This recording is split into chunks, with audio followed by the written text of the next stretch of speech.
Dando continuidad a la Edad Moderna y al humanismo renacimiento, que es el tópico que comenzamos a ver, y sobre todo para ver tres de los procesos que luego derivarán en la formación del barroco, vamos en esta oportunidad a analizar la Reforma Protestante, que provocó un cisma que no solamente dividió las aguas religiosas, es decir, no solo tuvo un impacto en la espiritualidad, sino también en la economía, en la política y en la sociedad, y por eso es que hablamos de un cisma confesional, pero también un cisma político. La Reforma Católica, que la vamos a separar de la Reforma Protestante y las vamos a contrastar, la Reforma Católica como el impulso renovador de la Iglesia previo a la Reforma de Lutero y posterior luego a ella.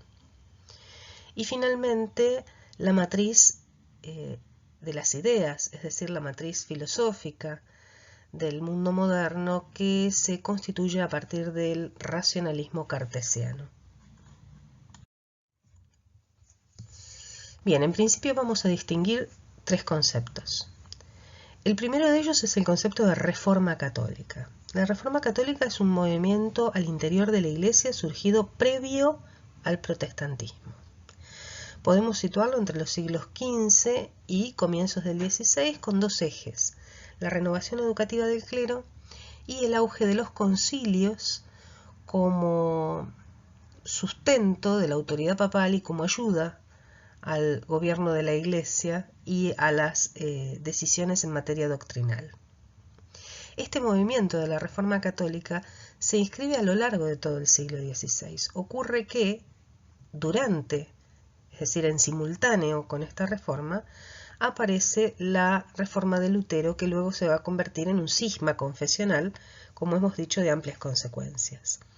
Martín Lutero es un monje alemán que en el año 1517 coloca en la puerta de la iglesia de Wittenberg, como era costumbre en la época. Si uno quería que algo fuera conocido, lo clavaba en la puerta de la iglesia como manera de hacerlo difundido, dado que era el eje de convergencia en las ciudades de la vida urbana.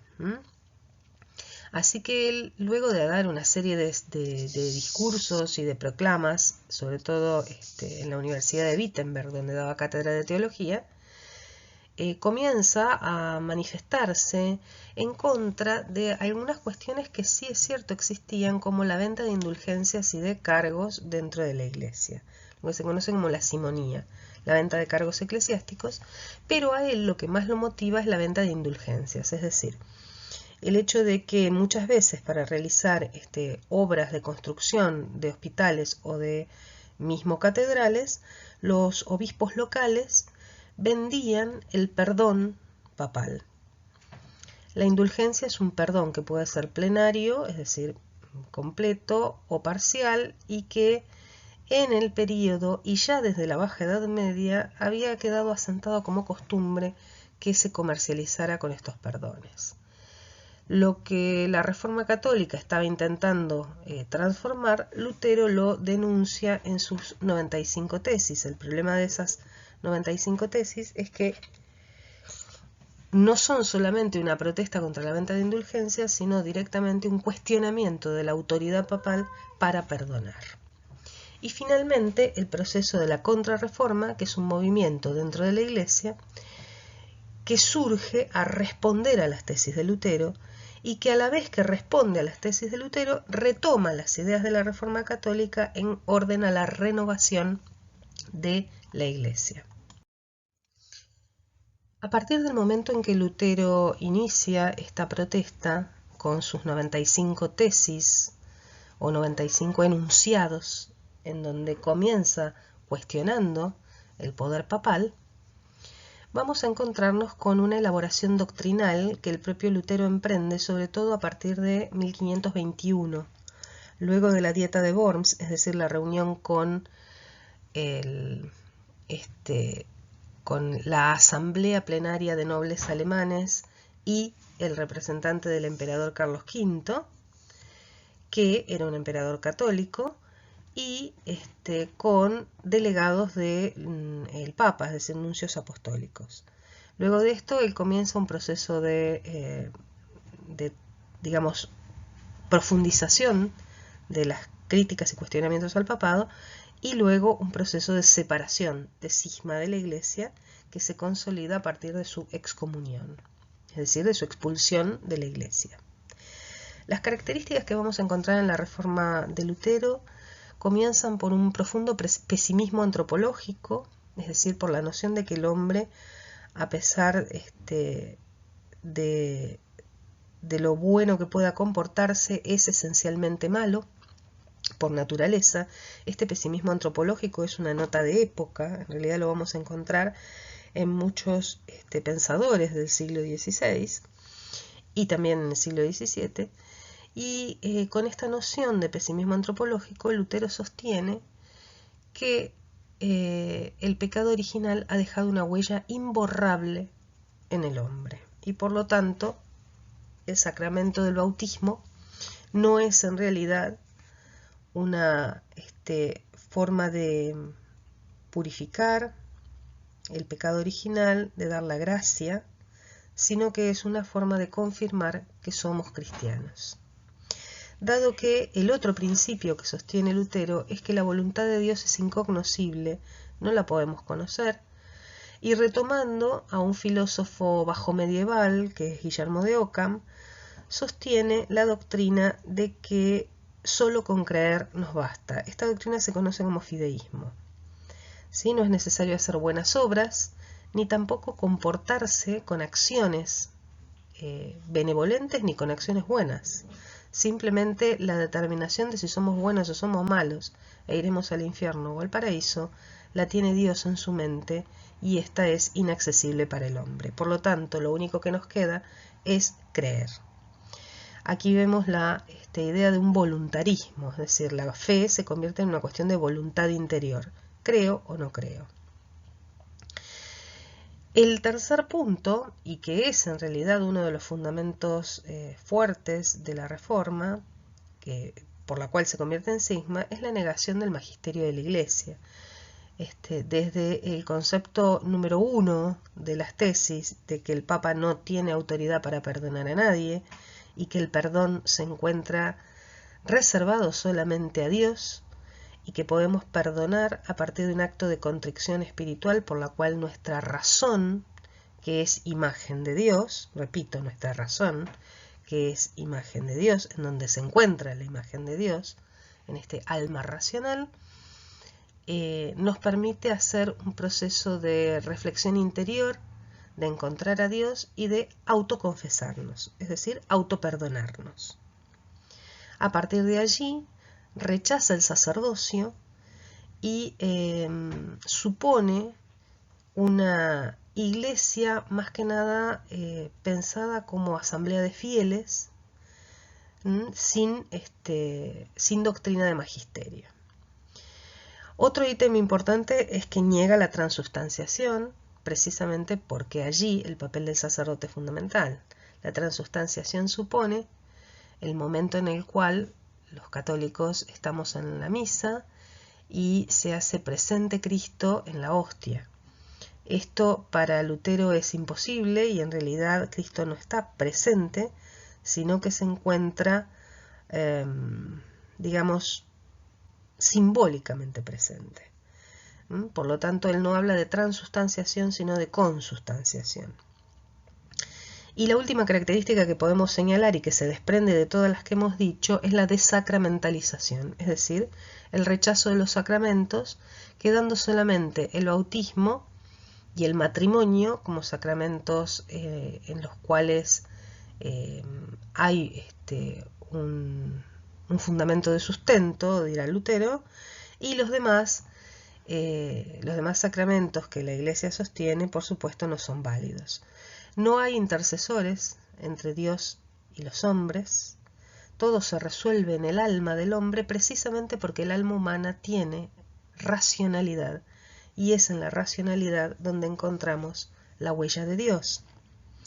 Además de esto, para Lutero, no existir intercesores implica que todos somos tanto pecadores como santos, y por ende la santidad no es una aspiración.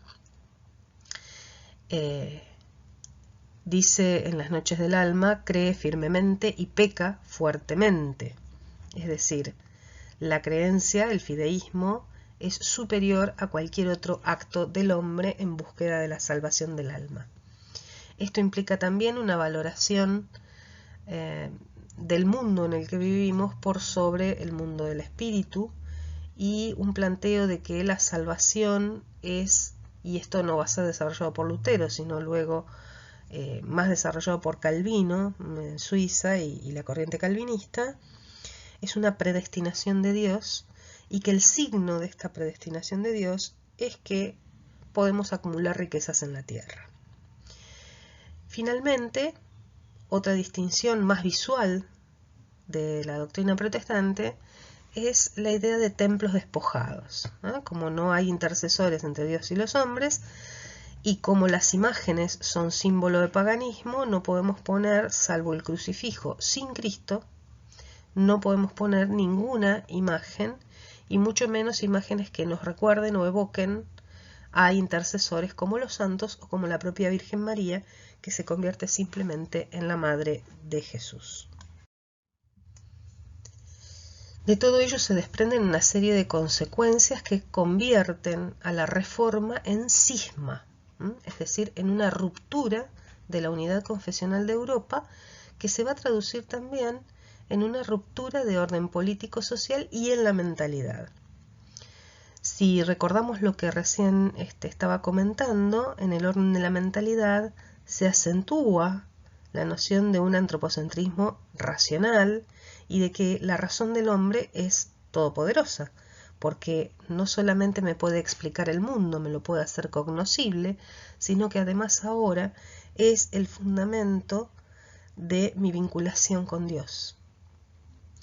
Por otro lado, esta vinculación con Dios que se da en el interior del hombre precisamente por su condición de ser racional y de alma racional, acentúa las notas cosmovisionales de mundanidad, de reducción de la fe a la vida privada y a la interioridad, y un profundo anticlericalismo que vamos a ver enunciado en los siglos siguientes.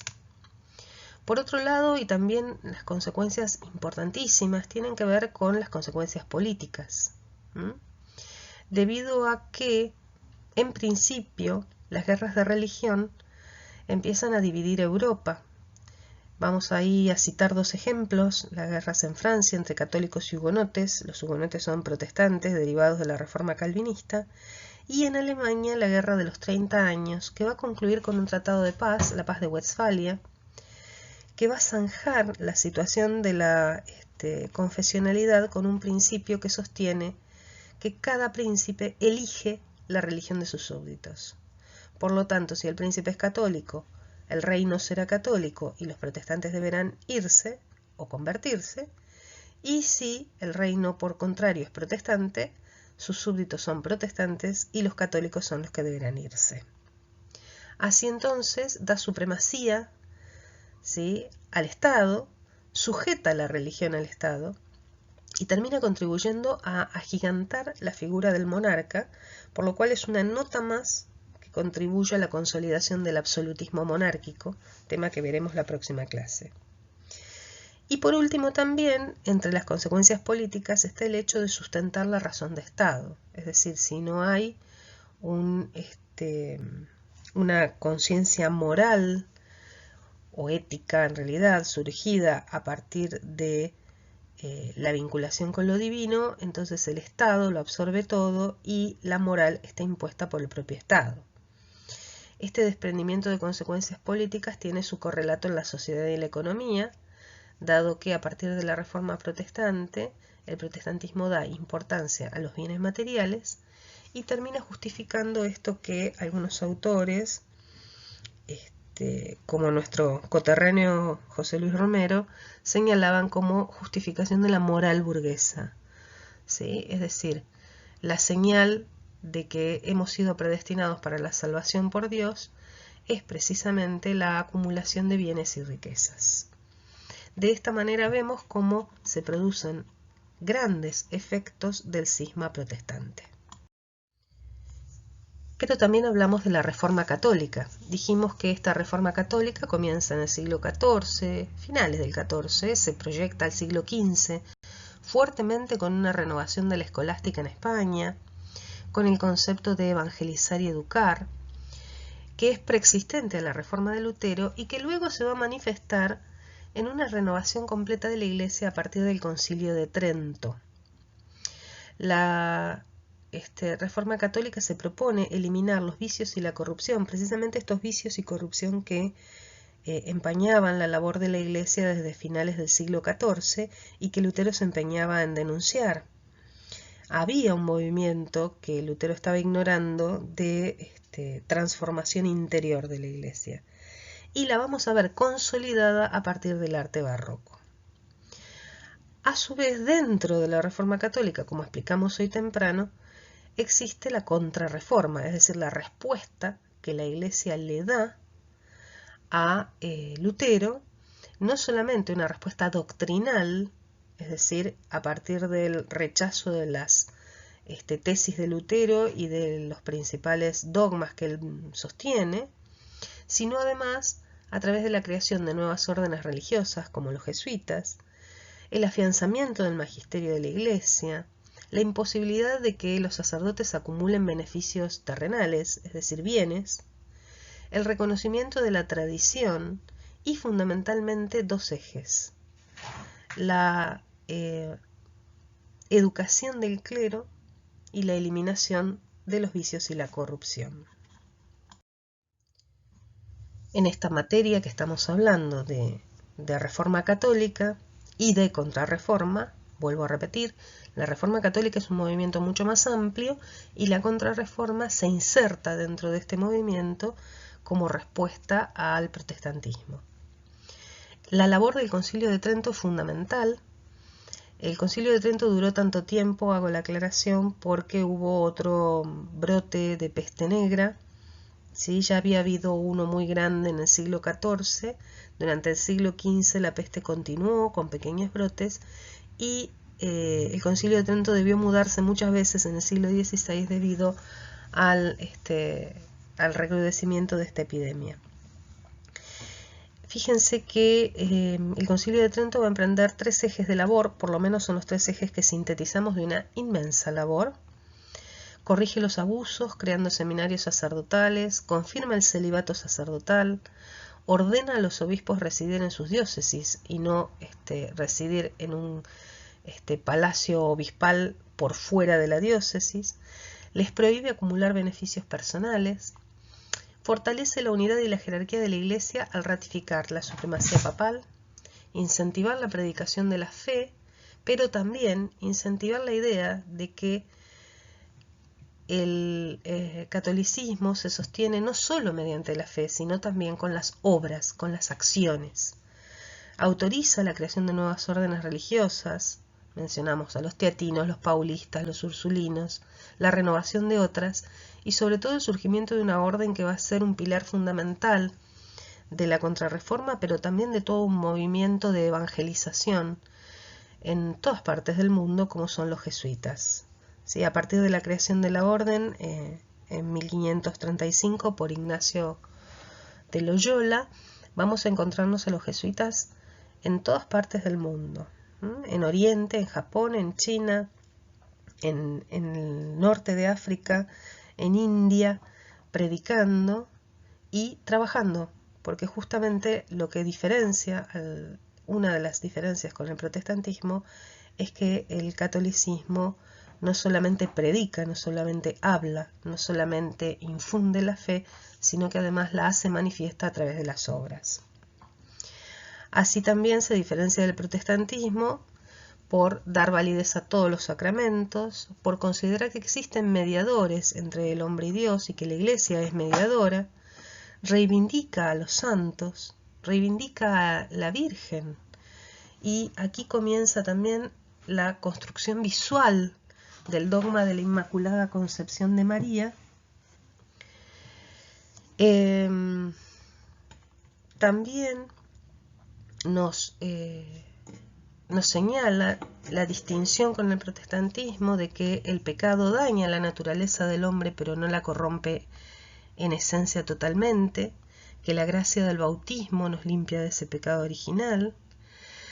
También sostiene que, a diferencia de Lutero, que proponía el libre examen, es decir, que uno abre la Biblia, la ley la entiende por sí mismo, porque la razón del hombre, en donde encontramos la imagen de Dios, dice Lutero, nos permite comprender automáticamente lo que está escrito en la Biblia, pues la Iglesia refuta esto y sostiene que la única versión válida de la Biblia es la Vulgata y que necesita de la exégesis de la Iglesia.